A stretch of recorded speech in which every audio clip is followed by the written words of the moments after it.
অরু ধীর পায়ে এগোচ্ছে নিজের ক্লাসের উদ্দেশ্যে। ভার্সিটির প্রথম দিন। অর্থনীতি ডিপার্টমেন্টের প্রথম বর্ষের ছাত্রী অরুণিমা ইফতি ওরফে অরু। যশোর জেলার মেয়ে। বাবা মাকে ছেড়ে এই প্রথম বাইরে আসা। অবশ্য বিগত 4 দিন অরুর মা ওর সাথে ছিল। আজকে অরুর সাথে আসার কথা ছিল খাদিজা বেগমের, কিন্তু বাড়িতে হঠাৎ করে ঝামেলা হয়। তার আজ ভোরের বাস ধরে যশোরে যেতে হয়। অরুর ক্যাম্পাসে এখনো কোনো বন্ধু বা বান্ধবী হয়নি। সে যে খুব চুপচাপ স্বভাবের মেয়ে তা মোটেও না। নিজের এলাকায় সবচেয়ে দুরন্ত ও চঞ্চল মেয়ে হিসেবে ওকে আখ্যায়িত করা হয়। অবশ্য তাতে ওর বিন্দুমাত্র যায় আসে না। কিন্তু এখানে কার সাথে দুরন্তপনা করবে সে? কাউকে তো সে সেভাবে চেনে না। এই ভেবে অন্যমনস্ক হয়ে হাঁটছিল অরু। হঠাৎ আচমকা কারোর সাথে ঠাস করে গুঁতো খায় হুঁশ ফিরল। সামনে তাকে দেখল নিচে মেঝেতে একটি মেয়ে পড়ে আছে। তাকে দেখে বোঝা যাচ্ছে বেকায়দায় ব্যথা পেয়েছে। চোখ মুখ কুঁচকে মাজায় হাত দিয়ে অরুর দিকে তাকালো। অরু একটা ঢোক গিলে বলল, আই এম সরি, আমি বুঝতে পারি নাই। আমি অ্যাকচুয়ালি কী যে ভাবছিলাম আমি নিজেও জানি না।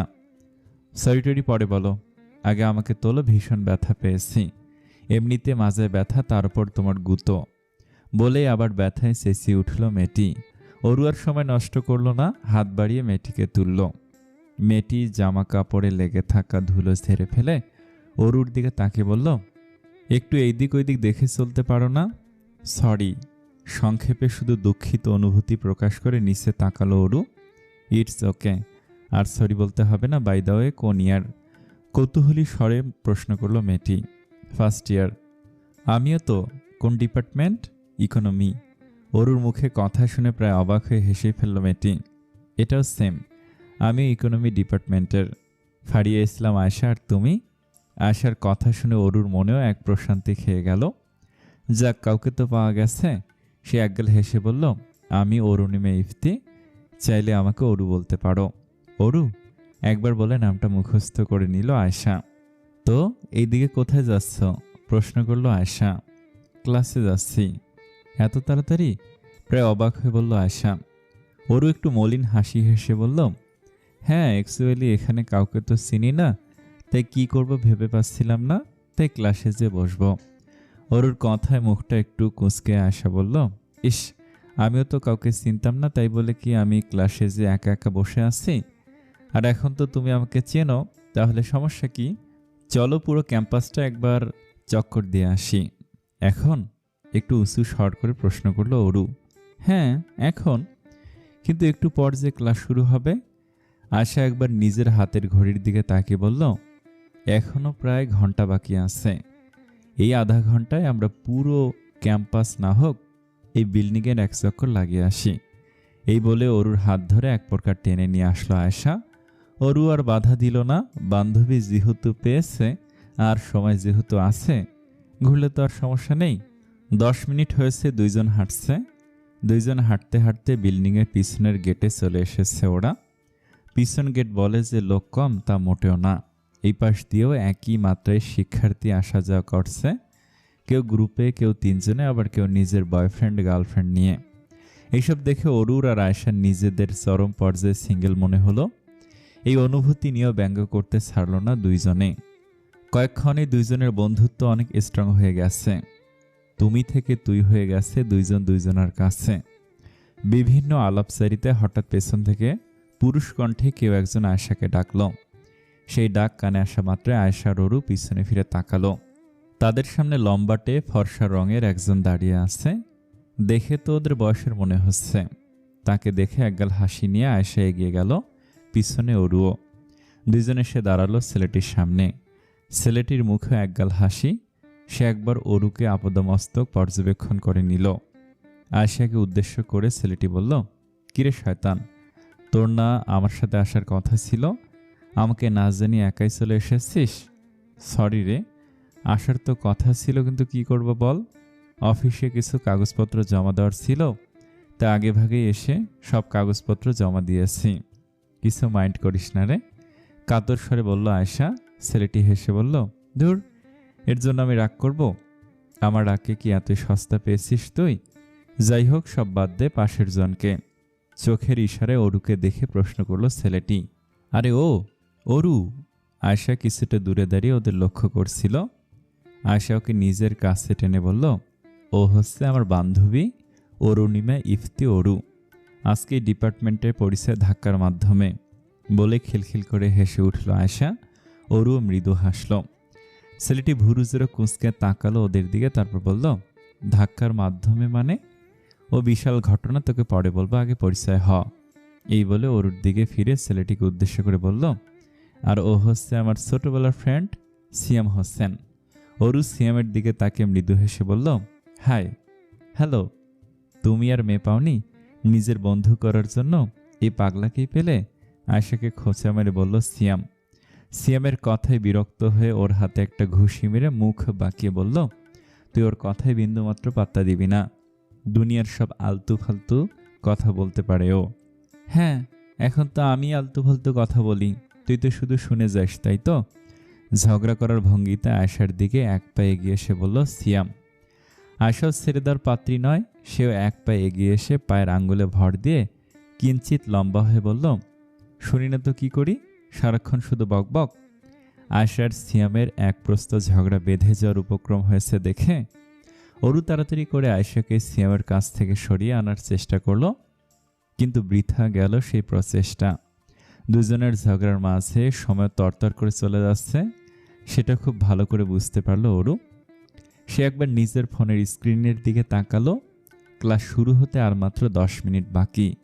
এখান থেকে যেতে তো 10 মিনিট, দৌড়ে গেলে স্যারের আগে পৌঁছানো সম্ভব, কিন্তু এদের ঝগড়া।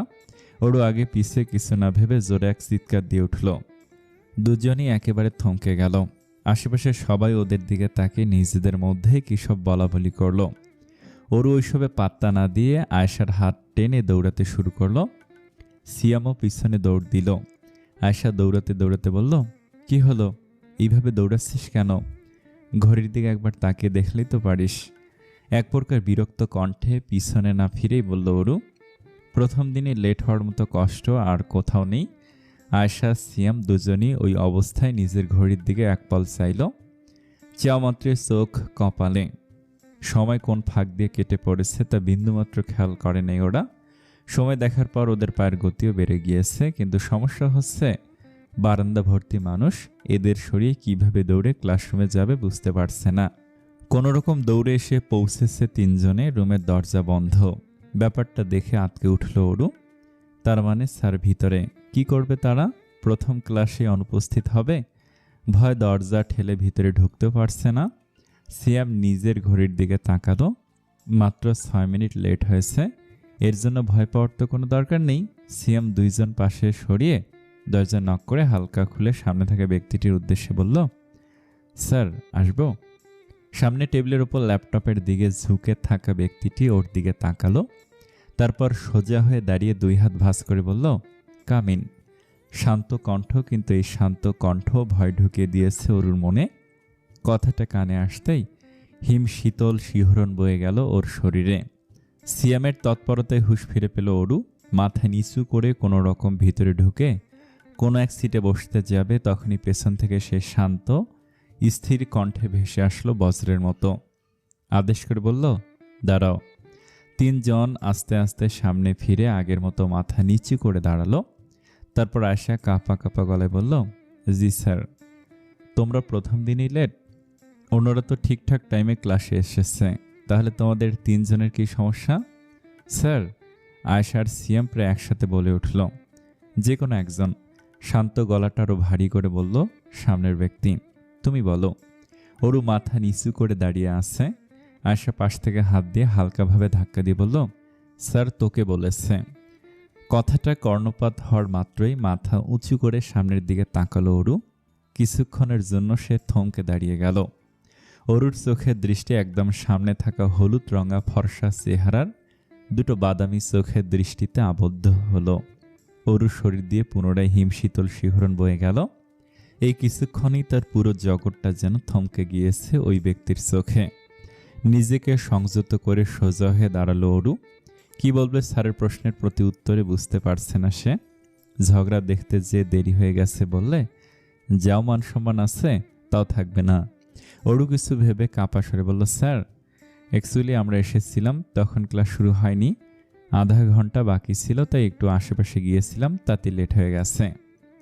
কোনোরকম বলে হাফ ছাড়ল অরু, সঙ্গে আয়েশা আর সিয়ামও। ক্লাসের প্রত্যেকটা স্টুডেন্ট তাদের দিকে তাকানো। ক্লাসের মাঝখানে দাঁড়িয়ে ওই রকম কৈফিয়ত দিতে হবে তা অরু জীবনও ভাবেনি। তার থেকে বড় কথা, সামনের ব্যক্তি তাকে নিয়ে কি ভাবছে। অরু এক পলক সামনে থাকা কালো শার্ট পরিহিত ব্যক্তির দিকে চেয়ে মাথা নিচু করে নিল। তোমার দেওয়া কারণে যুক্তি দিয়ে অনেকভাবে প্রতিবাদ করা যায়, কিন্তু সেটা আমি করব না। প্রথম দিন সবার সমস্যা হতেই পারে, কিন্তু এই সেম মিস্টেক যেন আর দ্বিতীয়বার না হয়, ধারালো কণ্ঠে বলল সামনের ব্যক্তি। তিনজনে একসঙ্গে মাথা নাড়িয়ে সায় দিল যে এই ভুল আর হবে না। তিনি আরো বললেন, শুধু তোমাদের নয়, এই ক্লাসের প্রত্যেকটা স্টুডেন্টদের উদ্দেশ্যে বলছি, এরকম ভুল যেন না হয়। স্যার বসবো? হঠাৎ আয়েশা মুখ ফসকে প্রশ্নটা করে বলল। প্রশ্নটা করে বুঝতে পারল ভুল সময় ভুল কথা বলে ফেলেছে। অরু আর সিয়াম দুজনে অগ্নিদৃষ্টি নিক্ষেপ করলো আয়েশার ওপর। আয়েশা কাঁচুমাচু হয়ে দাঁড়ালো। ব্যক্তিটি সব দেখে মুচকি হেসে বলল, অবশ্যই বসবে, বলে নিজের আগের অবস্থানে ফিরে গেলেন তিনি। Thank you sir. স্যারের প্রতি কৃতজ্ঞতা প্রকাশ করে তাড়াতাড়ি একটি বেঞ্চে বসলো তিনজনে। আয়েশার মাজা ভীষণ ব্যথা করছে। সে মাজায় হাত দিয়ে মুখ কুঁচকে সামনে হাই বেঞ্চে হাত রাখলো। অরু সিয়াম ব্যাপারটা লক্ষ্য করল না। Okay students, attention please.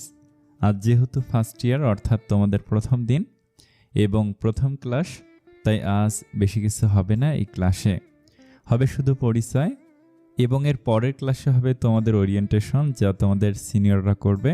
I hope তোমরা সবাই এক্সাইটেড। পুরো ক্লাসের উদ্দেশ্যে করে বলল ব্যক্তিটি। ইয়েস স্যার, পুরো ক্লাস একসঙ্গে উৎসাহিত কণ্ঠে বলল। অরুরও ভীষণ ভালো লাগছে।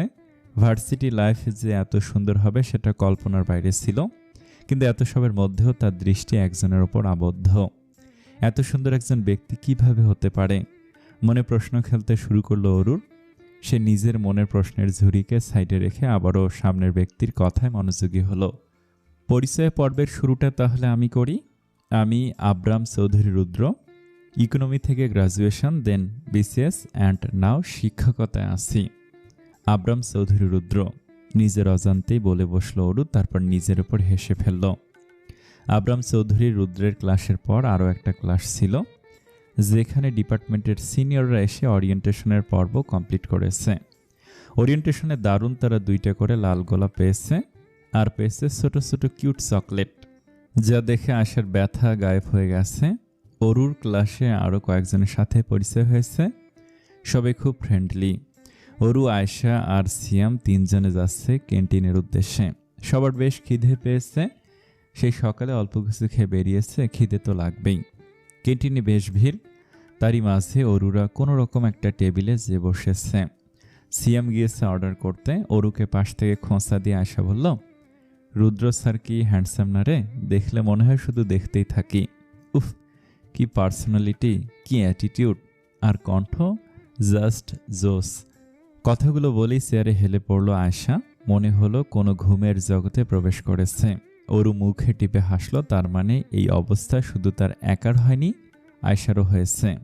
অরু উৎসাহিত কণ্ঠে বলল, তা ঠিক বলেছিস, স্যারের পার্সোনালিটি আছে। তুমিও? হঠাৎ অরুর কথার মধ্যে পেছন থেকে বিরক্ত কণ্ঠে সিএম বলে উঠল, তুমি সেই সেম কথা বলছো অরু? আর পারা যাচ্ছে না। যেখানে যাচ্ছি সেখানে রুদ্র স্যার, রুদ্র স্যার আর রুদ্র স্যার। কি আছে এই রুদ্র স্যারের মধ্যে, যার জন্য মেয়েরা এত পাগল? কেন, আবার কি হয়েছে? সিএমের সামনে ঝুঁকে এসে আস্তে করে গম্ভীর কণ্ঠে প্রশ্ন করলো আয়েশা। কি হবে আর? অর্ডার দিতে গিয়েছে, সেখানেও মেয়েরা।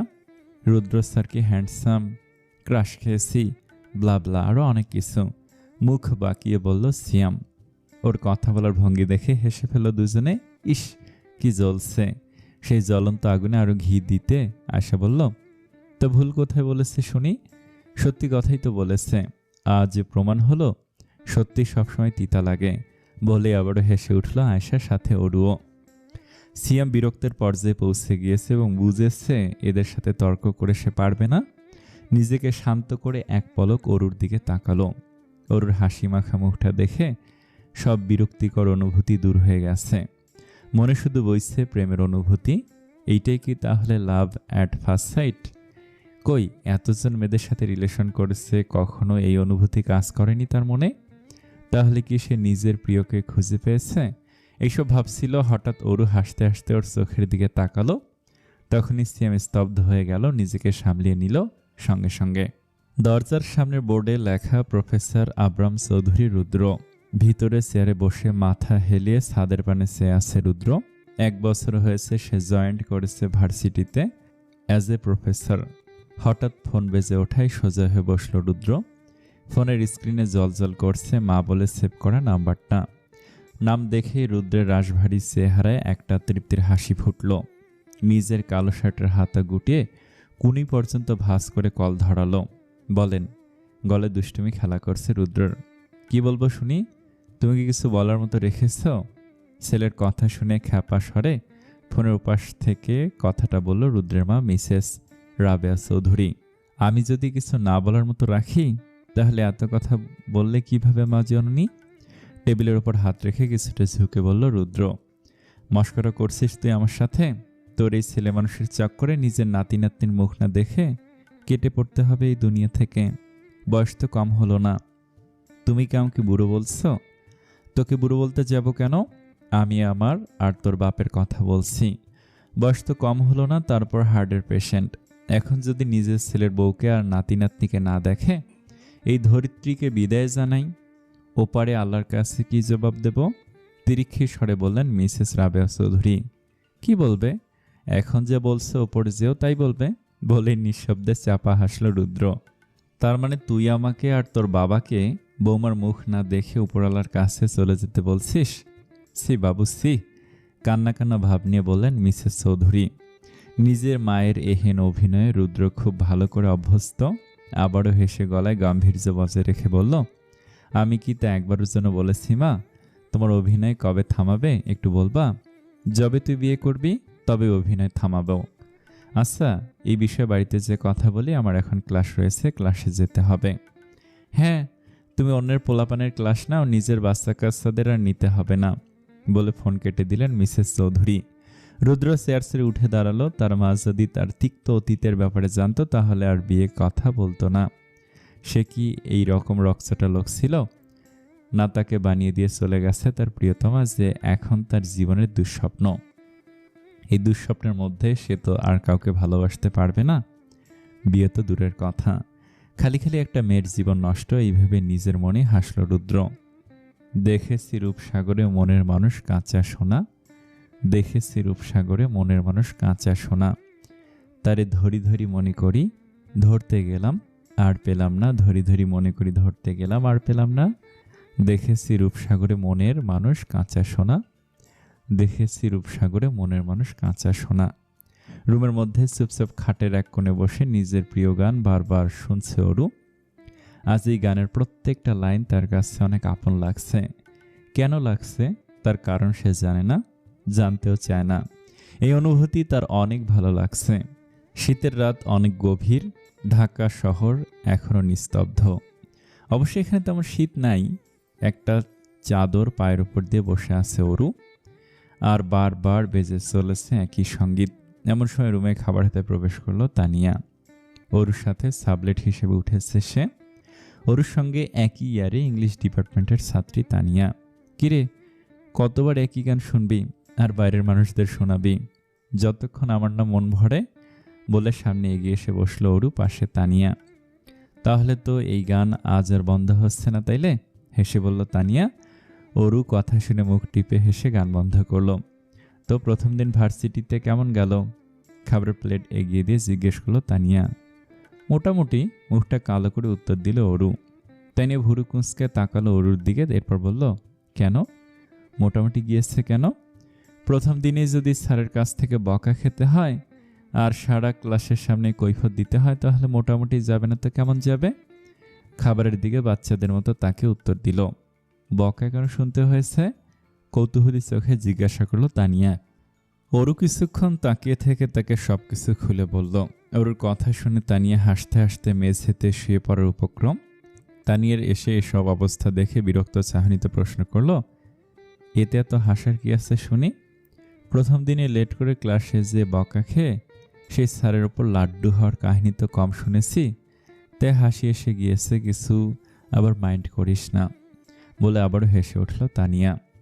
তোকে বলাই আমার ভুল হয়েছে, আর যদি কিছু বলি তোকে, রাগে গজগজ করতে করতে বলল অরু। আর রাগ করিস কেন? সরি, আর হাসবো না, রাগ করিস না প্লিজ, ঠোঁট উল্টিয়ে বলল তানিয়া। তানিয়ার এইরকম মুখ দেখে নিজের রাগ আর পুষে রাখতে পারল না অরু, সেও হেসে ফেলল। ধূসর রঙের দেয়ালের ঘরটায় আলো বলতে টেবিলে জ্বলন্ত ল্যাম্প লাইট, তার সামনে বসে সিগারেটে শুকটান দিচ্ছে রুদ্র। বাড়িতে আসতে না আসতে রাবেয়া চৌধুরী বিয়ের প্রসঙ্গ তোলায় বিরক্তির চরম পর্যায়ে পৌঁছে গিয়েছে সে। নাকি রুমে এসে বসে রয়েছে রুদ্র, বাড়িতে তাকে বোঝার মতো একজনও নাই। মাথাটাও ধরেছে, এখন যদি একটা হেড মেসেজ পাওয়া যেত তাহলে বেশ ভালো হতো। এমন সময় মাথায় কারো হাতের স্পর্শে পেয়ে মুচকি হাসে রুদ্র, চোখ বন্ধ করে ক্লান্ত কণ্ঠে বলল, কিভাবে জানলি আমার মাথা ব্যথা করছে? তুই আমার ভাই, আমি তোকে তোর থেকেও ভালো করে জানি। তোর আমাকে আলাদা করে কিছু বলতে হবে না, আমি সব বুঝি, নরম সুরে বলল বিথি। রুদ্র মাথা থেকে বিথির হাত টেনে ধরে চুমু দিয়ে বলল, I love you Api. I also love you ভাই। এখন নিচে চল, কিছু খাবি, বলল বিথি। খিদে নেই আপি। বিথি রুদ্রের সামনে এসে দাঁড়ালো, তারপর ওর মুখে আলতো করে হাত বুলিয়ে বলল, মায়ের কথায় রাগ করিস না, মা তো তোর আর অতীত সম্পর্কে জানে না, কিন্তু আমি জানি তুই কিসের মধ্যে দিয়ে গিয়েছিস। কিন্তু আর কতদিন শুনি, আর কতদিন তুই এক অতীতের জন্য নিজের আজ নষ্ট করবি? জানি না, জানি না বললে তো হবে না। দেখ, মায়েরও তো একজন সঙ্গী দরকার। হ্যাঁ দরকার আছে বলেই তো আল্লাহ বাবাকে পাঠিয়েছেন। ধুর মিয়া, আমি জীবনসঙ্গীর কথা বলছি না, আমি মায়ের অবসরের সঙ্গীর কথা বলছি। একটু বিরক্ত হয়ে উঠল বিথি। তাই দেখে বিথির চোখের আড়ালে মুচকি হাসল রুদ্র, তারপর সিগারেটে আরেকটা টান দিল সে। তার জন্য তো তুই আসিস, ধোয়া ছেড়ে বলল রুদ্র। বিথি একটা দীর্ঘশ্বাস ছাড়ল। রুদ্র যে কিভাবে তার ভাই হলো সেটাই ভেবে পায় না সে। হসপিটালে কি সিজারের সময় অদল বদল হয়ে গিয়েছে নাকি? দেখ, কথা ঘুরেস না, আমি আছি কিন্তু কতদিন? আমার নিজের সংসার বলে তো কিছু আছে নাকি? আর বাবা থাকে ব্যবসা আর রাজনীতি নিয়ে, তুই থাকিস নিজের কাজ নিয়ে। মার সময় কিভাবে কাটে একটু ভেবে দেখেছিস? কথাগুলো বলে খাটে যে বসলো বিথি। রুদ্র চেয়ার ছেড়ে উঠে দাঁড়ালো বিথির সামনে। ভাইয়ের এহেন গম্ভীর চাহনি দেখে নিজেরই ভয় লাগে, বাকিদেরকে কি দোষ দিবে। রুদ্র শান্ত কণ্ঠে বলল, তাহলে তোরা কি চাচ্ছিস আমি মায়ের একাকিত্ব দূর করার জন্য এখন বিয়ে করি? অবশ্যই। শুধু মায়ের কেন, তোর একাকিত্ব দূর করার জন্য জীবনসঙ্গীকে পাশে দরকার ভাই। আর যদি সেই জীবনসঙ্গী মাঝপথেই ছেড়ে চলে যায় তাহলে? রুদ্রের এত শান্ত গলায় বলা প্রশ্নের কি উত্তর দিবে বুঝতে পারল না বিথি। হঠাৎ দরজার বাইরে থেকে একটা বাচ্চার কণ্ঠ ভেসে আসলো, মামা মামা। ইভান এসে দাঁড়িয়েছে রুদ্র আর বিথির মাঝখানে। ঘাড় উঁচু করে তাকিয়ে আছে 5 বছরের বাচ্চা নিজের মামার দিকে। ইভানকে দেখে রুদ্রের মুখে এক শান্তির হাসি ফুটে উঠল। ইভানকে কোলে তুলে রুদ্র বলল, কি হয়েছে ভাগ্নে? মামা, আমি আইসক্রিম খাবো, পিটপিট করে তাকিয়ে বলল ইভান। ওর কথা শুনে বিথি খাটে থেকে উঠে দাঁড়ালো, চোখ পাকিয়ে বলল, ইভান। হুঙ্কার দিল বিথি। ইভান একটা ছোট ঢোক গিলে মায়ের দিকে ভয়ার্ত দৃষ্টিতে তাকালো। খেয়েছে, ঘরে এত কম আলোতে মা যে এখানে তা সে মোটো খেয়ালই করে নাই। তোমাকে কতবার বলেছি আইসক্রিম খাবে না, তারপর মামার কাছে সে আইসক্রিমের বায়না করছো। তোমার না ঠান্ডার সমস্যা? ইস, বকছিস কেন? প্রতিবাদ করে বলল রুদ্র। বাচ্চা মানুষ, জেদ করবেই, তাই বলে কি এইভাবে বকবি? বকবো না তো কি করব? একটার পর একটা অসুখ বাঁধিয়ে রেখেছে ছেলেটা, বললেও শোনে না, বলেই কানটা ধরে টানলো। ইভান সাথে সাথে আহ শব্দ করে নিজের কান মায়ের কাছ থেকে ছাড়িয়ে রুদ্রকে শক্ত করে জড়িয়ে ধরল। এখন একমাত্র মামাই পারে তাকে মায়ের হাত থেকে বাঁচাতে। হয়েছে, আর বকতে হবে না আপি। ইভান। রুদ্রের ডাকে ইভান মুখ তুলে তাকালো। তার মুখে মায়ের ভয় পুরোপুরি লক্ষণীয়। রুদ্র নিজের হাতের সিগারেটের শেষ অংশটুকু আষ্টেতে রেখে ভাগ্নের দিকে তাকে বলল, মা ইজ রাইট, আমাদের আইসক্রিম খেতে পারবো না, বাট চকলেট মিল্কশেক তো খেতে পারবো। মামার কথা শুনে ইভানের মুখ উজ্জ্বল হয়ে উঠল। সে আনন্দিত স্বরে রুদ্রকে জড়িয়ে বলল, love you mama. You are the best. আর আমি? অবাক হয়ে প্রশ্ন করল Bithi. You are the angriest mother, খোঁচা মেরে বলল রুদ্র। বিথি কথাটা শুনে মুখ ফুলিয়ে রুদ্রের হাতে আস্তে করে চাপড় মারল। তারপর তিনজনে হেসে উঠল। ছাদের রেলিংয়ের ওপর বসে পূর্ণিমার চাঁদের দিকে এক পলক চেয়ে আছে সিয়াম। আজ যেন তার জীবনের নতুন অধ্যায় খুলেছে। বারবার প্রাণ ভরে শ্বাস নিচ্ছে সে। এই সময় সে আটকে রাখতে চায়, এখন যদি পাশে অরু বসে থাকতো তাহলে অনুভূতিটা আরো বেশি ভালো লাগতো। মেয়েটাকে কি কল করা যায় ভেবে রেলিংয়ের ওপর দাঁড়িয়ে প্যান্টের পকেট থেকে ফোন বের করে স্ক্রিনের দিকে তাকালো। এখন প্রায় 9:30। অরু কি ঘুমিয়ে পড়েছে? না, এত তাড়াতাড়ি কিভাবে ঘুমাবে? আর কিছু না ভেবে প্রিয় বলে সদ্য সেভ করা নাম্বারটায় কল দিল। বুকের মধ্যে কেমন যেন করছে তার। যদি না ধরে, আর যদি ধরে তাহলে কি বলবে সে? কেন ফোন করেছে? এইসব ভাবতে ভাবতে হঠাৎ ফোনের অপর পাশ থেকে মেইলি কণ্ঠ ভেসে আসলো। হ্যালো। সিয়াম কিছুক্ষণ থমকে দাঁড়িয়ে থাকলো, তারপর আমতা আমতা করে বলল, হ্যাঁ হ্যাঁ হ্যালো অরু, কেমন আছো? কি বলবে বুঝতে পারছে না, কিন্তু এইটা ঠিক বুঝতে পারছে তার মুখ দিয়ে সব উল্টাপাল্টা বেরোচ্ছে। অরু কিছুটা অবাক হলো সিয়ামের কথায়। আজ যে সকালেই তো কথা হলো, তাহলে আবার হাল হকিকত জিজ্ঞেস করছে কেন? আর সে কিছু না ভেবে শান্ত গলায় বলল, ভালো আছি, তুমি কেমন আছো? আমিও ভালো আছি। খেয়েছো রাতে? খেয়েছি। তুমি? না, খাবো। ও। তারপরে কিছুক্ষণ দুই পক্ষের চুপ। কেউ বুঝতে পারছে না তারা কি বিষয়ে কথা বলবে। একদিনের পরিচয়, এতটা ঘনিষ্ঠ তারা হতে পারেনি যাতে অপরজনের পার্সোনাল বিষয় জিজ্ঞেস করবে।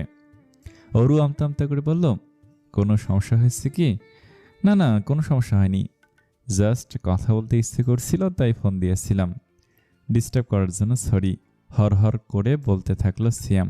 না না, সরি কেন বলছো? তুমি যখন ইচ্ছে ফোন করতে পারো। এই অরু, এইদিকে আয়তো একটু। হঠাৎ ফোনের অপর পাশ থেকে আরেকটি মেয়ের গলা আসলো। অরুকে ডাকছে। অরু তাড়াহুড়ো করে বলল, আচ্ছা তাহলে পরে কথা বলি, আমার ফ্রেন্ড ডাকছে। হ্যাঁ হ্যাঁ, পরে কথা বলবো। বলা মাত্রই অরু ফোন কেটে দিল। সিয়াম কিছুক্ষণ ফোনের স্ক্রিনের দিকে চেয়ে থাকলো।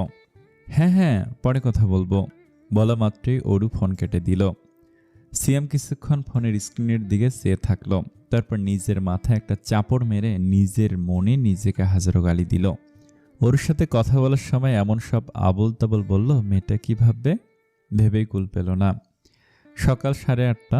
পিটপিট করে অ্যালার্ম বেজে উঠল। অরুর প্রশান্তিময় ঘুমের ব্যাঘাত ঘটিয়ে দিল অ্যালার্মের বিকট শব্দ। অরু চোখ বুঝেই মাথার কাছে রাখা ফোনটা হাতে নিয়ে ঝাপসা চোখে তাকালো। মোবাইলের স্ক্রিনে 8:15 সংখ্যা স্পষ্ট দৃশ্যমান। অরু অ্যালার্ম বন্ধ করে চোখ বন্ধ করল। অরু একবার নিজের পাশে হাত বুলাতে লাগলো। না, পাশে তানিয়ে নেই। অরু তাড়াহুড়ো করে উঠে বসল। সে চোখে সবকিছু ঝাপসা দেখছে। সে নিজের বাম হাতের আঙ্গুল দিয়ে চোখ ডলছে। এত সকালে তানিয়া কই গেল? ও তো এত সকালে ওঠার মেয়ে নয়। নিজের মনেই বিড়বিড় করতে লাগলো অরু। অরু একবার পুরো ঘরে চোখ বুলিয়ে দেখলো। সাদামাটা ঘর, জিনিস বলতে তেমন কিছু নেই, শুধু একটা খাট, বসে পড়ার জন্য একটা টেবিল আর চেয়ার রয়েছে, একটা চৌকি যাতে অরু আর তানিয়ার মধ্যে যে কোনো একজন খাটে বসতে পারে। অরু চাদর সরিয়ে খাট থেকে নেমে ওয়াশরুমের উদ্দেশ্যে বাইরে গেল। বাইরে এসে তানিকে কোথাও দেখতে পেল না। অরু আর কিছু না ভেবে ওয়াশরুমে গেল। আয়নার সামনে দাঁড়িয়ে আসছে অরু। ওর কোমর পর্যন্ত ঘন কালো ঢেউ খেলানো চুলগুলো এখন উস্কো খুস্কো হয়ে রয়েছে। সে আয়নার দিকে কিছুক্ষণ তাকিয়ে থাকলো, তারপর ফ্রেশ হয়ে বাইরে আসলো। বাইরে এসে কিছুটা অবাক হলো। রান্নাঘর থেকে কেমন টুংটাং শব্দ ভেসে আসছে।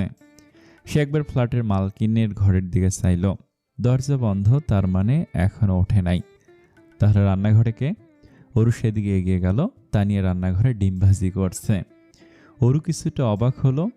এত সকাল সকাল তানিয়া রান্নাবান্না করার মেয়ে তো নয়। অরু শান্ত কণ্ঠে বলল, কিরে, এত সকাল সকাল রান্না করছিস যে? তানিয়া অরুর গলা পেয়ে কিছুটা অবাক হলো। সে ঘাড় ঘুরিয়ে পিছনে তাকালো আর তারপর হাফসারা কণ্ঠে বলল, কখন উঠলি? এই তো একটু আগে। তুই আমার প্রশ্নের উত্তর দে। আরে তেমন কিছু না, আজ থেকে আমারও ক্লাস শুরু। আর তুই তো জানিস আমি বাইরের খাবার খেতে পারি না, তাই আম্মু আমাকে কালকেই বলে দিয়েছে সকাল সকাল উঠে দুজনের কিছু রান্না করে নিতে। তাই আর কি। ডিম ভাজিটা প্লেটে সাবধানে ওঠাতে ওঠাতে বলল তানিয়া। অরু সব শুনে মাথা নেড়ে বলল, তা ভালো করেছিস, আজ তাহলে পাউরুটি খেয়ে থাকতে হবে না। তানিয়া অরুর কথা শুনে পিছনে ফিরে মিষ্টি করে হাসল। তারপর তারা লাগিয়ে বলল, তুই দাঁড়িয়ে আছিস কেন, যা রেডি হয়ে নে, ভার্সিটিতে যেতে হবে না? তানিয়ার কথা শুনে অরু কিছুটা অবাক হয়ে বলল, যেতে তো হবে, কিন্তু এখন রেডি হব কেন, এখনো তো সময় আছে, বলে তানিয়ার দিকে জিজ্ঞাসু দৃষ্টিতে তাকালো।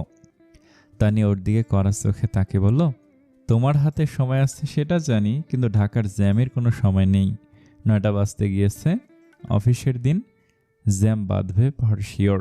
যে গন্তব্যে পৌঁছাতে আধা ঘন্টা লাগার কথা, সেখানে যদি ঢাকার জ্যামে আটকা পড়া হয় তাহলে সেটা আধা ঘন্টা থেকে 3 ঘন্টা, আর কখনো কখনো তার চেয়ে বেশি সময় লাগে। সে তুমিও জানো, আমিও জানি। এক নিঃশ্বাসে গড়গড় করে বলল তানিয়া। অরু আবার মাথা নাড়ায়। হ্যাঁ, কথায় যুক্তি আছে, তার উপরে সে প্রথম দিনে লেট করেছে, আবার লেট করলে খবর হয়ে যাবে। অরু আর কিছু না বলে তানিয়ার দিকে একটা মিষ্টি হাসি দিয়ে নিজের ঘরে রেডি হতে চলে গেল। চৌধুরী ভিলা।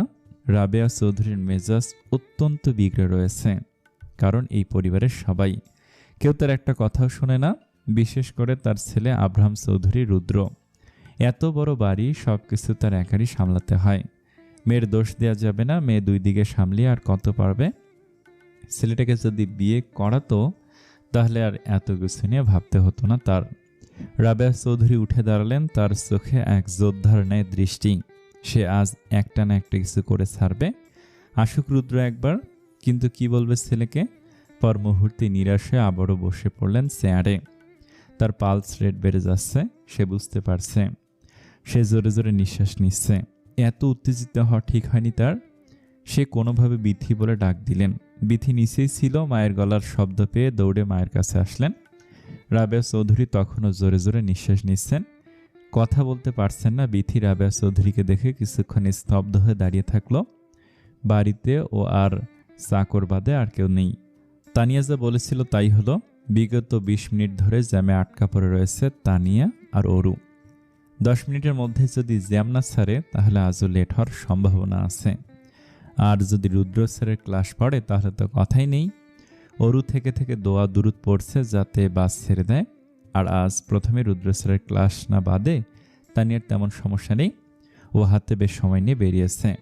1 ঘন্টা লেট হলেও সমস্যা নেই, কিন্তু অরুর তো ক্লাস 10টা 15-তে, আর এখন ঘড়িতে বাজে 9টা 10। অরু একটা দীর্ঘশ্বাস ফেলে সিটে হেলান দিল। যে ভয়টা পাচ্ছিল সেটাই হলো, অরু জ্যামের কারণে অলরেডি 10 মিনিট লেট হয়ে গেছে। ইতিমধ্যে আয়েশা 4বার ফোন দিয়েছে, প্রত্যেকবার একই প্রশ্ন, কোথায় তুই, এত দেরি কেন হচ্ছে? আর প্রত্যেকবার অরু একই উত্তর দিয়েছে, জ্যামের কারণে দেরি হয়ে গিয়েছে, আমি এক্ষুনি আসছি। অরু দৌড়াতে দৌড়াতে কোনো রকম ক্লাসের সামনে যেয়ে দাঁড়ালো। সে হাঁপাচ্ছে রীতিমতো। এই ক্লাসরুমগুলো খুঁজে পাওয়া এক ধরনের হ্যাপা। রুমের দরজা বন্ধ, তার মানে স্যার ভিতরে। যদি আবার রুদ্র স্যার হয়? প্রশ্নটা মাথায় আসতে এক মুহূর্তের জন্য কেঁপে উঠল অরু। অরু নিজেকে সংযত করলো, জোরে নিঃশ্বাস নিল। তারপর নিজেকে এক প্রকার বুঝ দিয়ে ভিতরে ঢোকার জন্য দরজায় নক করে দরজা হালকা খুলে নিজে মাথা গুলে স্যারের দিকে চাইল। চাওয়া মাত্রই অরু স্তব্ধ হয়ে গিয়েছে, খেয়েছে। আজ রুদ্র স্যার, অরু চোখের ভয়। অরুর দরজায় নক করার শব্দে রুদ্র সহ পুরো ক্লাস দরজার দিকে তাকিয়ে রয়েছে। আয়েশার সিএম অরুকে দেখেই কপালে হাত দিয়েছে। রুদ্র অরুর আরও দেরি করে আসার বিষয়টি এখন কিভাবে নেয় সেটাই প্রশ্ন। রুদ্র অরুর দিকে রাগান্বিত চোখে না তাকে হাসি মাখা তীক্ষ্ণ দৃষ্টিতে তাকিয়ে আছে, যাতেই অরুর আত্মা শুকিয়ে কাঠ।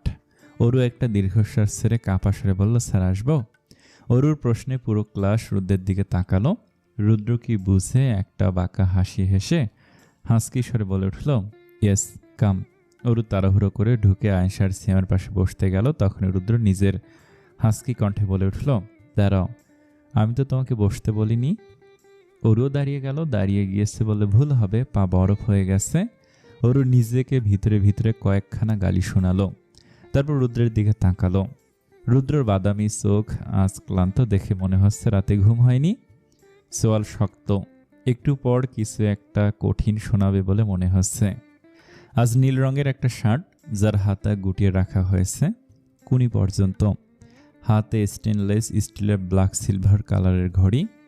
কালো ওয়েভি চুলগুলো আজ কেমন যেন এলোমেলো, কিন্তু তারপরও চেহারার শান্ত চাহনির সঙ্গে দারুণ যায়। ওরু অপেক্ষা করছে রুদ্রের পরবর্তী কথার জন্য। তাই হলো রুদ্র পুরুষ স্বাভাবিক কণ্ঠে বলে উঠল, আজ কেন লেট হলো জানতে পারি? জ্যামের কারণে লেট হয়ে গিয়েছে, কোনো রকম বলে শেষ করলো অরু। ওর গলা শুকিয়ে আসছে, কেন যে ওর সাথে এমন হয়। রুদ্র অরুর উত্তর শুনে কিছুক্ষণ চুপ থেকে আবার বাঁকা হেসে অরুর দিকে তীক্ষ্ণ দৃষ্টি নিক্ষেপ করল। অরু একটা ঢোক গিল, মাথা নিচু করে নিল। কি ভয়ঙ্কর! রুদ্র শান্ত কণ্ঠে বলল, ওকে, নিজের জায়গায় যে বসো। পুরো ক্লাস অবাক, সাথে অরুও। কি হলো ব্যাপারটা? সারাজ কিছু না বলে ছেড়ে দিচ্ছে কেন? পরপর 2 দিন লেট করার পরও কোনো শাস্তি দিল না কেন? অবশ্য দেবে উপস্থিতিতে, তার অলরেডি 1 মার্ক কাটা যাওয়ার কথা। কে জানে তার কপালের সামনে আরও কি কি অপেক্ষা করছে। ওরও চুপচাপ করে আয়শার পাশে যে বসলো। আয়শা আর সিয়াম দুজনে ওর দিকে করুণ দৃষ্টিতে তাকিয়ে আছে। বেচারির জন্য মায়া হলো সিয়ামের, আর সাথে ভীষণ রাগ আসলো ওই রুদ্র স্যারের ওপর। ওকে স্টুডেন্টস, আজ থেকে তোমাদের মেন ক্লাস শুরু।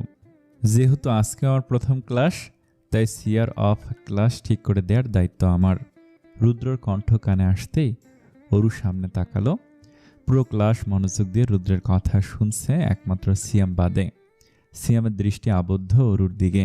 আই হোপ তোমরা সবাই জানো সিয়ার মানে, আর যারা জানো না তাদের জন্য বলছি, সিয়ার অর্থ ক্লাস রিপ্রেজেন্টেটিভ, অর্থাৎ পুরো ক্লাসের পক্ষে যে বা যারা প্রতিনিধি হবে। সো স্টুডেন্টস, তোমরা কারা কারা সিয়ার হতে চাও? পুরো ক্লাসের উদ্দেশ্যে প্রশ্ন করলো রুদ্র, কিন্তু তার চোখ আবদ্ধ অরুর মাথা নিচু করে ব্রেঞ্চের ওপর ঠেকানো মাথার ওপর। রুদ্র প্রশ্নের উদ্দেশ্যে উত্তর হিসেবে প্রায় পুরো ক্লাস হাত তুলেছে, গুটি কয়েকজন ছাড়া। তারপর অরু আর সিএম একজন। আয়শাও হাত তুলেছে। রুদ্র একটু চাপা হেসে বলল, ওকে স্টুডেন্টস, হাত নামাও। আমি জানি পুরো ক্লাসের কম বেশি সবাই এই পদে আসতে চাও, কিন্তু সবাইকে দিলে তো হবে না। তাই যেহেতু 2 জন, একজন মেয়ে এবং একজন ছেলে। রুদ্রের কথা শুনে পুরো ক্লাসের মধ্যে একটা হইচই পড়ে গেল। রুদ্র সেদিকে খেয়াল দিয়ে বলে উঠল, সাইল্যান্ট, একটা কথাও না। আমি ঠিক কে হবে সেই 2 জন, এবং এই ইয়ার শেষ না পর্যন্ত তারাই থাকবে। নিজের শান্ত গলায় কথাগুলো শেষ করে সামনের দিকে এগিয়ে আসলো রুদ্র। আজ যে প্রথম ব্রেঞ্চে বসেছে ওরা 3 জন। রুদ্র হাত ভাঁজ করে দাঁড়িয়ে হাসকি কণ্ঠে বলল, তুমি। সামনে bench, red dress. Aru, sir তোকে বলছে। আয়শা পাশ থেকে ফিস করে বলল। কথাটা অরুর কানে যাওয়া মাত্র সোজা হয়ে বসলো, কিন্তু রুদ্রের দিকে তাকালো না। রুদ্রের ব্যাপারটা দেখে বাঁকা হাসলো, তারপর অরুর একদম সামনে এসে দাঁড়ালো। অরু তখনও চুপচাপ দৃষ্টি অন্যদিকে নিক্ষেপ করে রইল। রুদ্র নিজে শান্ত কণ্ঠে বলে উঠল, ওঠো। অরুর সাথে সাথে উঠে দাঁড়ালো, মুখ তুলে রুদ্রের দিকে তাকালো। রুদ্র শান্ত এবং স্থির দৃষ্টিতে তাকিয়ে আসছে ওর দিকে, এবং পুরো ক্লাস ওদের দিকে তাকিয়ে আছে। রুদ্র আবার বলে উঠল, তোমার নাম যেন কি? অরু কিছুক্ষণ চুপ থেকে ম্লান কণ্ঠে বলল, অরুণীতে ইফতি। ছোট করে উত্তর দিয়ে আবার নিচে তাকালো অরু। কেন জানি আজ ওর কিছুই ভালো লাগছে না। তার পছন্দের রুদ্র স্যার ভালোভাবে কথা বলার পরেও সে সেটা হজম করতে পারছে না। রুদ্র নামটা শুনে মাথাটা হালকা নাড়িয়ে নিজের হাসকি কণ্ঠে বলল, so Arunima, you will be a seer. রুদ্রের দেয়া আদেশ অরুর কানে আসতেই অরু মাথা তুলে বিস্ফোরিত চোখে তাকালো রুদ্রের মুখের পানে। রুদ্রের মুখে এক তৃপ্তির হাসি, চোখের দৃষ্টি অরুর ওপর। অরু আমতা আমতা করে বলল, স্যার, আমি? হ্যাঁ তুমি মেয়েদের পক্ষ থেকে এবং ছেলেদের পক্ষ থেকে বলেই পুরো ক্লাসের সবার দিকে একবার চোখ বুলিয়ে একজন ছেলের উপর দৃষ্টি স্থির করল। তারপর চোখের ইশারায় তাকে উঠে দাঁড়িয়ে বলা হলো। অরু সহ পুরো ক্লাস ছেলেটির দিকে তাকালো। ছেলেটি হাসি হাসি মুখে উঠে দাঁড়ালো। রুদ্র তাকে উদ্দেশ্য করে বলল, তোমার নাম কি? স্যার, আমার নাম রাশেদ খান। উৎসাহিত কণ্ঠে প্রায় চেঁচিয়ে উঠল। তার চোখে উৎকণ্ঠা স্পষ্ট। রুদ্র তাকে উদ্দেশ্য করে বলল, তুমি হবে ছেলেদের পক্ষের সিয়ার। কথাটা রাশেদের কানে যাওয়া মাত্রই রাশেদ প্রায় লাফিয়ে উঠল। তার কাণ্ড দেখে পুরো ক্লাস হেসে ফেলল, সাথে অরুও।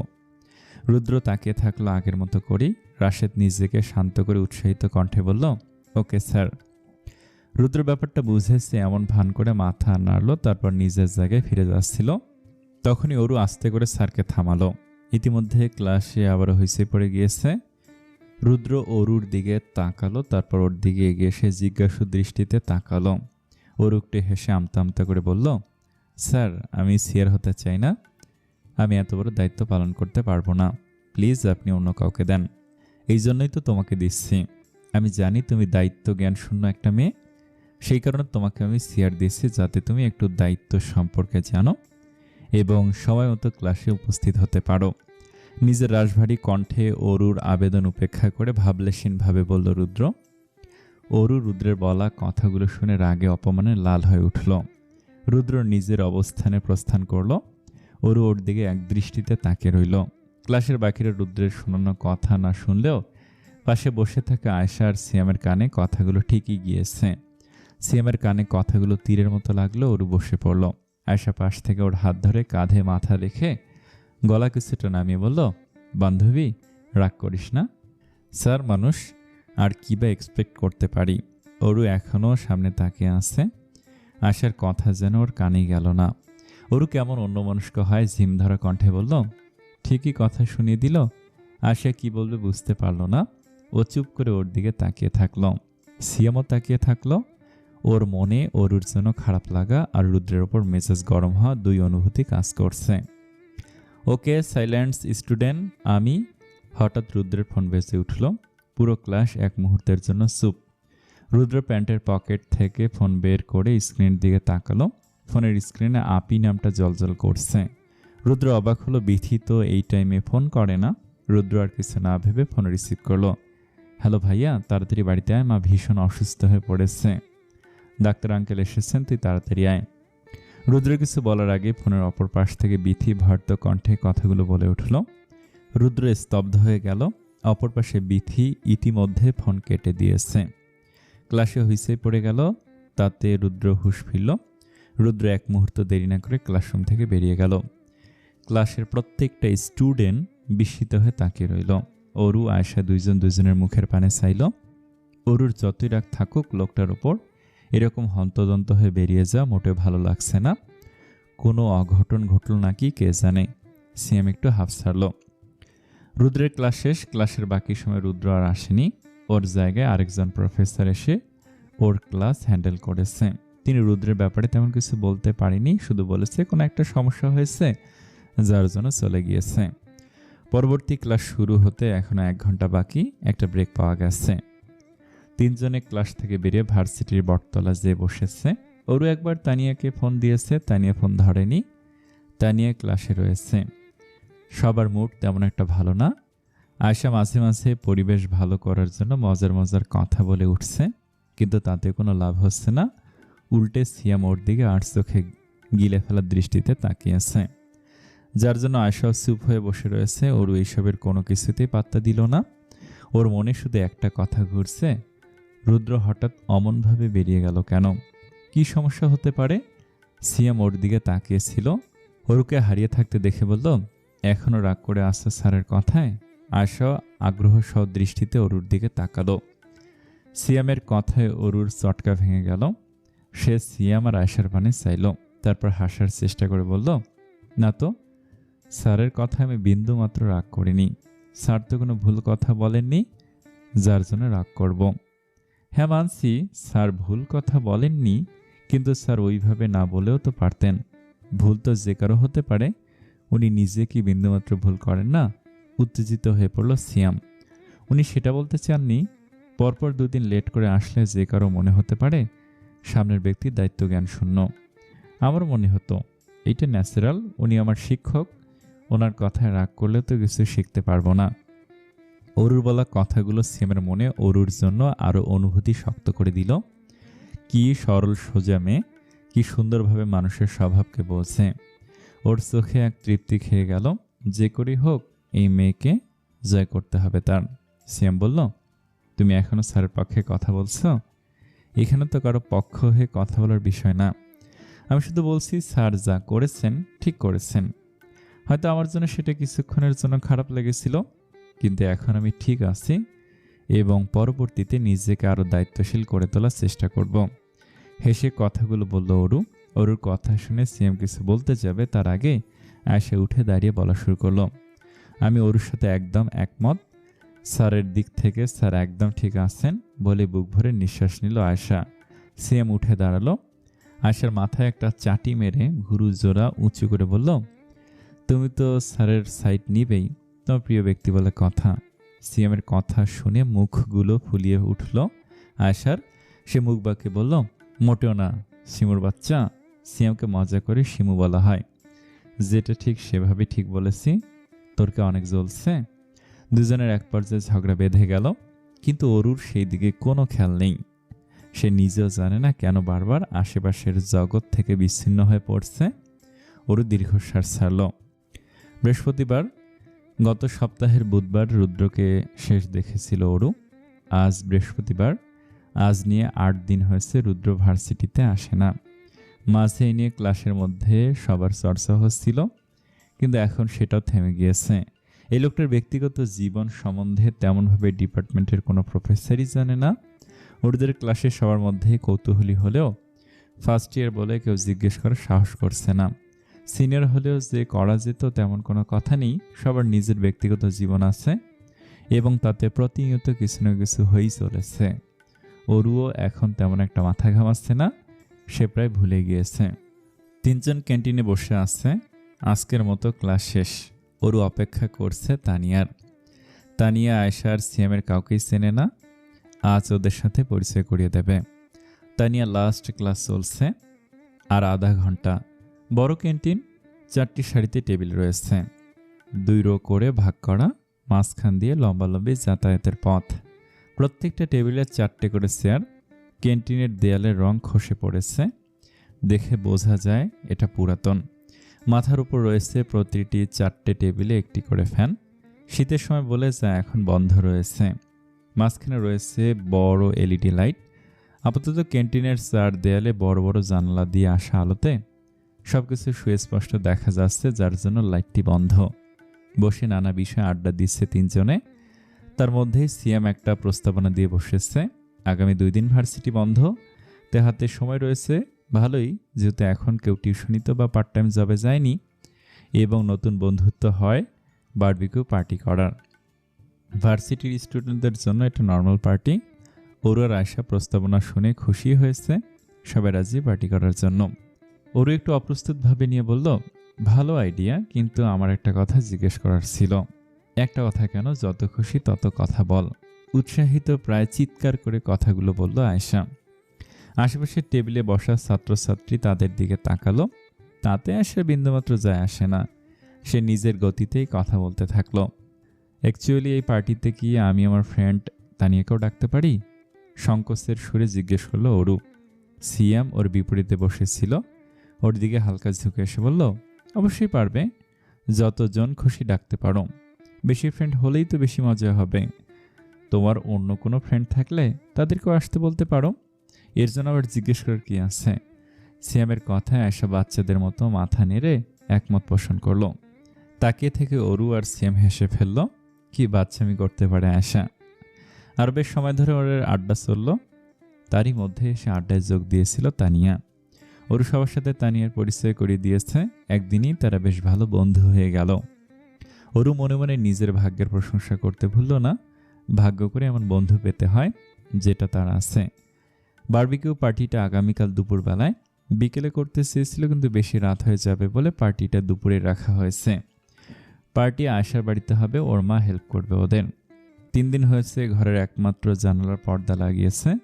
ভার্সিটি থেকে আসার সময় নিউ মার্কেট থেকে অরু আর তানিয়া পছন্দ করে বেবি ব্লু রঙের 2টা পর্দা কিনেছে। ভীষণ সুন্দর দেখতে। পুরো সাদা ঘরে এই একমাত্র রঙিন জীবন। পর্দায় সুন্দর করে সাদা সুতো দিয়ে পাতার কাজ করা রয়েছে, যা পর্দাকে আরো সুন্দর করে তুলেছে। পর্দা টাঙানোর পর থেকে ঘরে জীবন এসেছে। ঘরে একমাত্র দেয়াল ঘড়ির টিক টিক শব্দ হচ্ছে। আয়েশা ঘুমাচ্ছে। তার পাশে আধসহে বই পড়ছে অরু। মিশির আলী দেবী বইটি। হুমায়ুন আহমেদ স্যারের লেখা এত সহজ সরল হয় কিভাবে, সেটাই মাঝে মাঝে ভেবে পায় না অরু। স্বল্প এবং সরল ভাষায় নিজের মনের ভাব প্রকাশ করা যায়, তা হুমায়ুন স্যারের বই না পড়লে জানতে পারত না অরু। তার গল্পের বই পড়ার হাতে খড়ি হয় হুমায়ুন স্যারের ছেলেটা বই দিয়ে, ভীষণ প্রিয়। সম্পূর্ণ মনোযোগ দিয়ে বইয়ে ডুবেছিল অরু। হঠাৎ তার সাইলেন্ট করা ফোন ভাইব্রেটিং হতে শুরু করে। অরু খেয়াল হতেই বইটি সযত্নে পাশে রেখে ফোনটি হাতে নিল। স্ক্রিনে মা নাম দিয়ে সেভ করা নাম্বারটি জ্বলজ্বল করে উঠল। অরুর ঠোঁটের কোণে হাসির রেখা দেখা গেল। সে সঙ্গে সঙ্গে কল রিসিভ করল। কেমন আছিস মা? কলের অপর পাশ থেকে খাদিজা বেগম বলে উঠলেন, ভালো আছি, তুমি কেমন আছো? বাড়ির সবাই কেমন আছে? শান্ত এবং মিষ্টি ভাব বজায় রেখে প্রশ্ন করল অরু। ভালো আছি রে, আর বাড়ির সবাই ভালো আছে। তোকে খুশির খবর দেওয়ার আছে, উৎসাহিত কণ্ঠে বলল খাদিজা বেগম। কি খুশির খবর? কৌতূহলী এবং উত্তেজিত কণ্ঠে বলল অরু। খাদিজা বেগম কিছুক্ষণ চুপ থেকে বলল, আনিকার বিয়ে ঠিক হয়েছে, কালকেই বিয়ে। ঘরোয়াভাবে হবে, সম্পূর্ণভাবে। আজ যে সন্ধ্যায় গায়ে হলুদ, তুই বিকালের বাস ধরে চলে আয়। খাদিজা বেগম নিজের কণ্ঠস্বর এমন খাদে নামালেন যেন ওনার কথা অন্য কেউ শুনতে না পায়। অরু কিছুটা অবাক হলো। এত তাড়াতাড়ি কিভাবে বিয়ে ঠিক করলো আনিকা আপুর? সে কি এই বিয়েতে রাজি? প্রশ্নগুলো আর চেপে রাখতে না পেরে খাদিজা বেগমের কাছে একের পর এক প্রশ্ন করে ফেলল অরু। প্রশ্নের প্রতি উত্তরে খাদিজা বেগম বললেন, ছেলেটা ভালো, পরিবার ভালো, একমাত্র ছেলে, শহরের সম্মানিত ব্যক্তি, ছেলের বাবা। এমন ছেলে আর পরিবার এখন সচরাচর পাওয়া যায় না। আর আনিকার তো সামনের মাসে মাস্টার্স শেষ হবে। বিয়ের কথা তো এমনই হচ্ছিল বাড়িতে। সম্বন্ধ এসেছে, আনিকার কাছে জিজ্ঞেস করা হয়েছে, সেও মর্জি জানিয়েছে। আর ছেলের পরিবার চায় যত তাড়াতাড়ি সম্ভব বিয়ে করে মেয়েকে নিয়ে যাবে। তোর এত কিছু জানতে হবে না, তুই তাড়াতাড়ি রেডি হয়ে বেরিয়ে পড়, সাথে তানিয়াকে নিয়ে আসিস। খাদিজা বেগম বলা শেষ করলেন।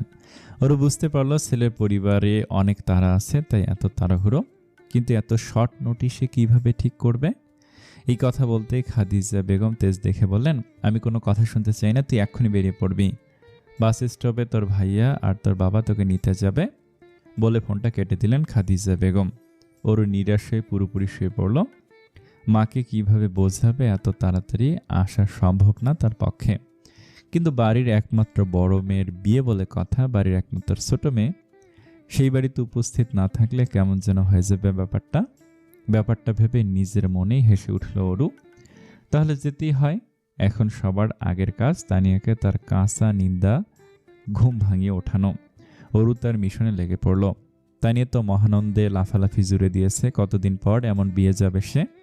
দুজন প্রায় তাড়াহুড়ো করে এদিক ওদিক ছোটাছুটি করছে। ফ্ল্যাটের মালকিনকে বলেছে, আন্টি, দুদিনের জন্য আমরা আমাদের বাড়িতে যাচ্ছি।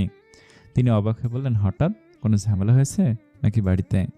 না না আন্টি, তেমন ব্যাপার না, আমার বড় অপুর বিয়ে, তাই যেতে হবে। অরুর কথা শুনে বেশ খুশি হলো ফ্ল্যাটের মালকিন। তিনি অরুর আপুর জন্য দোয়া করে দিয়ে বললেন, তোমার আপু সারা জীবন খুশি হবে, দেখো আমি আল্লাহর কাছে দোয়া করছি। তোমরা তাড়াতাড়ি বেরিয়ে পড়ো আর সাবধানে যেও। বলে তিনি নিজের ঘরে চলে গেলেন। অরু খুশি মনে জামা কাপড় গুছিয়ে নিল, সাথে তানিয়াও। আচ্ছা আপু কেন এত তাড়াতাড়ি বিয়ের জন্য রাজি হয়ে গেল? বিষাদ ছুঁয়েছে তার মনকে। আপুর বিয়ে হচ্ছে তাতে সে খুশি। বিয়ের মতো এমন মুহূর্ত জীবনের সবচেয়ে বড় মুহূর্ত, কিন্তু এর জন্য তো একটু সময় নিলে কি হতো? আর তার পরিবারও এমন না যে সে যদি বলতো আমি এখন বিয়ে করব না, তাহলে কি তারা জোর করে বিয়ে দিত? না, কখনো না। অরু একবার অনুভূতি শূন্য চোখে তানিয়ার দিকে তাকালো। তানিয়ার কানে ইয়ারফোন দিয়ে চোখ বন্ধ করে গান শুনছে, মাঝে মাঝে গুনগুন করে উঠছে। অরু হাসলো। এই হাসির অর্থ কার উদ্দেশ্যে সে প্রশ্ন করেছে। অরু জানালার সাথে মাথা হেলিয়ে এক দৃষ্টি বাইরের দৃশ্যের দিকে তাকিয়ে থাকলো। সে খুশি হয়েও হতে পারছে না। একটা তিক্ত অনুভূতি কাজ করছে তার ভিতরে। অরু দীর্ঘশ্বাস ছাড়ল, চোখ বন্ধ করে নিজেকে শান্ত করার চেষ্টা করলো। সন্ধ্যা হয়ে গিয়েছে। Dhaka to Jessore road bus ভালোভাবে এসেছে। রাস্তায় তেমন কোনো সমস্যা হয়নি। তানিয়া তো পুরো রাস্তা গান শুনে আর ঘুমিয়ে কাটিয়েছে। অরু তেমন ঘুমাতে পারেনি। ঘুমাতে গেলেই কেমন বাজে বাজে স্বপ্ন সামনে এসে হানা দিচ্ছিল। অরু সেই ভয়ে আর পরে ঘুমানোর চেষ্টা করেনি। তারা এসে নেমেছে মনিহার বাস স্ট্যান্ডে। বাস থেকে নামতে অরু তার বাবা আর ভাইয়াকে দেখতে পেয়েছে। অরু আর তানিয়া হাসি হাসি মুখে এগিয়ে গেল তাদের দিকে। মোহিত খান নিজের মেয়েকে দেখে তার চোখে পানি চলে এসেছে। মেয়েকে কতদিন পর দেখছেন সে। অরু শুধু তার মেয়ে নয়, তার চোখের মণি। শুধু মুহিত খানের নয়, সম্পূর্ণ খান পরিবারের সে চোখের মণি। আজ পর্যন্ত অরুকে কখনো নিজের থেকে দূরে রাখেননি তিনি। এই অরু তো এখন এত দূরে থাকে। অরু মুহিত সাহেবের মেয়ে দেখে খুশি মুখে ওকে জড়িয়ে ধরল। তানিয়া সালাম দিয়ে পাশে দাঁড়িয়ে আছে। বাপ মেয়ের এমন ভাব। তানিয়া যেমন খুশি হলো তেমনি মনে মনে ভেঙে পড়ল। তার বাবাও তো তাকে এমনভাবে আদর যত্ন করত। তার বাবার হার্টের সমস্যা ছিল, 3 মাস আগে অপারেশন করার কথা ছিল। ডাক্তার বলেছিলেন হাতে তেমন সময় নেই, যত তাড়াতাড়ি সম্ভব অপারেশন করাতে হবে। সব ব্যবস্থাও হয়ে গিয়েছিল, কিন্তু অপারেশনের ঠিক 2 দিন আগে হঠাৎ রাতে অসুস্থ হয়ে পড়েন তানিয়ার বাবা। অ্যাম্বুলেন্স আসার আগে সব শেষ। সেদিন একদম স্তব্ধ হয়ে গিয়েছিল তানিয়া। এক ফোঁটা পানিও তার চোখ থেকে পড়েনি। তার মনে হচ্ছিল বাবা তো আছেন, পরশু তার অপারেশন, তারপর সব ঠিক হয়ে যাবে। যা হচ্ছে সব দুঃস্বপ্ন। ঘুম ভাঙলেই বাবাকে দেখতে যাবে সে। নিজের অজান্তে এক ফোঁটা পানি গড়িয়ে পড়ল তানিয়ার চোখের কোণ দিয়ে। তানিয়ার সাথে সাথে মুছে নিয়ে মুখে মিষ্টি হাসি বজায় রাখল। অরু হাস্যোজ্জ্বল মুখ নিয়ে মোহিত সাহেবের দিকে তাকালো। মোহিত সাহেব মেয়ের মাথায় হাত বুলিয়ে নিজের রাশভারী চেহারায় নম্রতা নিয়ে এসে বলল, কেমন আছিস মা? ভালো আছি বাবা, তুমি কেমন আছো? নিজের মিষ্টি কণ্ঠে প্রশ্ন করে অরু। ভালো আছি মা বলে মিষ্টি হাসি উপহার দিল মোহিত সাহেব। আমার দিকে তো কেউ ফিরেও তাকায় না, মাঝে মাঝে তো নিজেকে কুড়িয়ে পাওয়া বাচ্চা মনে হয়। এতক্ষণে বলে উঠল অরুর বড় ভাই অরিন খান। অরিনের কথা শুনে সবাই হেসে উঠল। তানিয়া কিছুক্ষণ অরিনের দিকে তাকিয়ে থেকে কি একটা ভেবে মুখ টিপে হাসল। অরিন অরুর মতোই সুন্দর, লম্বা ফর্সাতে চেহারা, তীক্ষ্ণ কালো চোখ, খাড়া নাক, চুলগুলো বেজায় সুন্দর করে কপালে এসে পড়েছে, যার জন্য অরিনকে আরো সুন্দর লাগছে। অরু অরিনের দিকে তাকিয়ে জোরে জোরে হাসলো, তারপর ভাইয়ের হাত ধরে বলল, অবশ্যই, তুই তো পাওয়া ছেলে, তুই জানিস না? হ্যালো, আমি তোর বড়রা কখনোই কুড়িয়ে পাওয়া হয় না, ছোট হয় বলে গাল ধরে টানলো অরু। অরু নিজের গালের থেকে অরিনের হাত সরিয়ে বলল, শয়তান, তুই কখনোই ঠিক হবি না। অবশ্যই না বলে আবারও অরুর চুলগুলো এলোমেলো করে দিল। অরু বিরক্ত মুখ নিয়ে অরিনের দিকে তাকালো। দুইজনের মাঝে প্রায় হাতাহাতি হওয়ার উপক্রম। মোহিত সাহেব দুইজনকে থামিয়ে গাড়ির দিকে নিয়ে গেল। গাড়িতে উঠতে উঠতে অরু তানিয়ার সাথে দুজনের পরিচয় করিয়ে দিল। মোহিত সাহেবের সাথে ভালো সখ্যতা গড়ে উঠেছে তানিয়ার, কিন্তু এই বেলায় অরিন তেমন কথা বলল না। তানিয়া মনে মনে অরিনকে গুরু গম্ভীর বলে সম্বোধন করল। অরিন অরুর কথা ছাড়া আর কারোর সাথে রিয়েক্ট করছিল না, স্বয়ং মোহিত সাহেবের কথাও না। বাবা, আপুর বিয়ে এত তাড়াহুড়ো করে দিচ্ছ কেন? জিজ্ঞেস করলো অরু। মোহিত সাহেব ড্রাইভিং সিটের পাশের সিটে বসা, তিনি পিছনে ফিরে অরুর দিকে তাকালো। অরু আর তানিয়া পিছনে বসেছে। অরু বাবার দিকে জিজ্ঞাসু দৃষ্টিতে তাকিয়ে আছে। মোহিত সাহেব হাসার চেষ্টা করে কিছু একটা বলতে যাবে, পাশে ড্রাইভিং সিটে বসা অরিন সামনের দৃষ্টি স্থির রেখে গম্ভীর স্বরে বলল, পাত্রপক্ষদের বলা হয়েছিল বিয়েটা আরও 1 সপ্তাহ পর বিয়েটা হলে ভালো হতো, কিন্তু তারা তো পাত্রপক্ষ, তাদের ডিমান্ড বিয়ে হলে এখনই, না হলে এই বিয়ে করা সম্ভব না। আর তুই তো জানিস ছোট চাচা কেমন, তিনিও রাজি হয়ে গেলেন এই বিয়ের জন্য। যত সব আজাইরা, তিরস্কারের স্বরে বলল অরিন। ওরও ভালো বুঝতে পারল অরিন এই বিয়েতে মোটেও খুশি না। মোহিত সাহেব ছেলেকে শান্ত করার জন্য বললেন, অরিন, এত রাগ করিস না, ছেলে তো ভালো, তাতেই হবে। কিছু ভালো পাওয়ার জন্য তাড়াহুড়ো করলে সমস্যা নেই।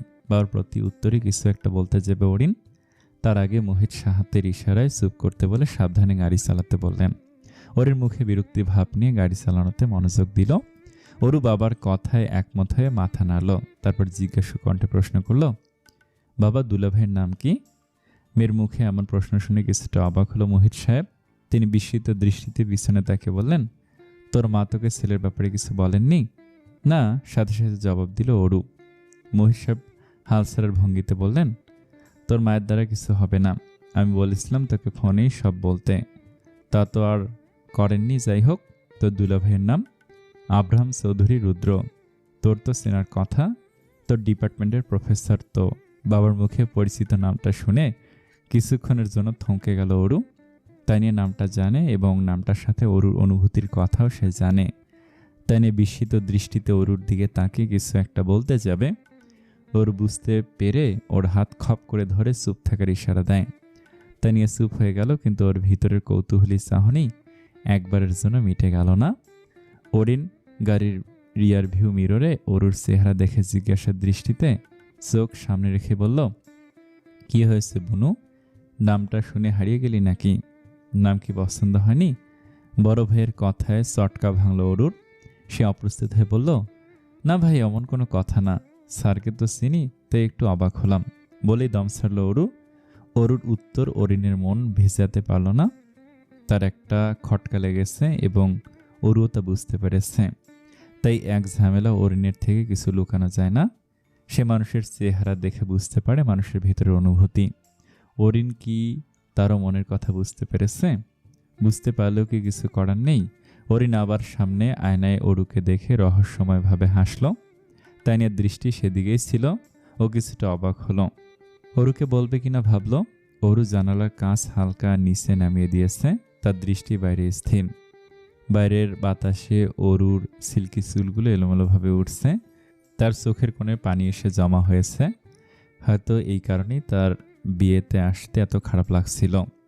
মন তাকে আগে ভাগে ইশারা দিচ্ছিল, কিন্তু অরু তার বুঝে উঠতে অক্ষম হয়েছে। সে নিজের সবটা দিয়ে নিজের মনকে শক্ত রাখার চেষ্টা করছে। তানিরও মন খারাপ হয়ে পড়েছে। নিজের প্রিয় বন্ধু এমনভাবে মন খারাপ করে থাকলে তার মন কিভাবে ভালো থাকবে?